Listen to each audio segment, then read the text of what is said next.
Hello आशा करुछि आपण समस्ते भलरे थिबे। आज आमर विषय हेला मानबसा गुरुवार। मानबसा गुरुवार ओडिया हिंदू मानक द्वारा पालन करा जाउथिबा एक पर्व जहाँ आम ओडिशा राज्य रे प्रसिद्ध। यह आंध्र प्रदेश, छत्तीसगढ़, दक्षिण झारखंड और दक्षिण पश्चिम बंगरे बसुथिबा ओडिया मानक द्वारा मध्य पालन करा जाए। एही पर्वरे समस्ते महालक्ष्मी को पूजा करती। लोकमानक विश्वास अनुसार देवी निजे घरे घरे आसी दुख और कष्ट दूर करती। यह ओडिया कैलेंडर रे मार्गशीर मासर प्रत्येक गुरुवार पालित हुए। मार्गशीर मासर प्रथम गुरुवार रु मार्गशीर मासर शेष गुरुवार पर्यंत पालित हुए।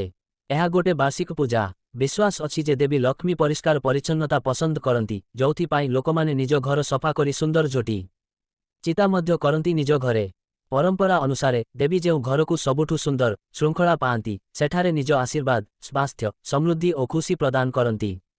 एही पर्व गोटे हिंदू पौराणिक कहानीर भित्तिक, जहाँकि लक्ष्मी पुराण रे वर्णित करा जायछि। यह अनुजाई देवी लक्ष्मी एक निम्न जातिर महिला श्रियांक घर को जाइथिले। एहाकु देखि प्रभु जगन्नाथंक ज्येष्ठ भाई बलराम खूब राग करथिले, जाद्वारा देवी लक्ष्मी को मंदिररु तोड़ी दिया जाइथिला। देवी लक्ष्मी मंदिर छाड़िबा सहित तांको स्वामी आउ बलराम को दुर्भोग भोगिबा निमंते अभिशाप देइथिले कि सेमाने खाद्य, पानी और आश्रय बिना अनेक कष्ट भोगिबे। लक्ष्मी पुराण एही अछुआ भेदभाव प्रथा, नारी सशक्तिकरण, पुरुष प्रभुत्वर विरुद्ध आदि उपरे वर्णना करा जाइछि। आउ एही सबु कथा को मने रखिबा पाई देवी लक्ष्मी को नारी मानक प्रति सशक्तिकरण, सामाजिक भेदभाव, परिष्कार परिच्छन्नता बजाई रखिबा पाई पालन करा जाए।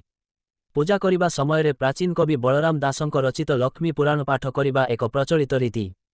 एही पर्व परिवारर समृद्धि एवं परिवार सदस्य मानक दीर्घ आयु निमंते मध्य पालन करा जाए, कारण एहा मध्य हेउछि धान कटिबार ऋतु, जेतेबेले धान को मड़ा जाई संग्रह करा जाए। मार्गशीर मासर एही गुरुवार गुड़िकरे खरीफ ऋतुर धान को देवी लक्ष्मी भावे पूजा करा जाए। मानबसा शब्दटी मान शब्दरु उत्पन्न होइछि, जहाँ ओडिशा रे एक माप एकक, एकरर समान को सूचित करे। प्राचीन काल रे जेतेबेले माप एकक चालू होई नथिला, सेतेबेले धान को केंदु किंबा बांसर ठुंका को मान भावरे व्यवहार करी मापा जाउथिला। केही केही पितळ किंबा कांचाळ मान मध्य व्यवहार करुथिले।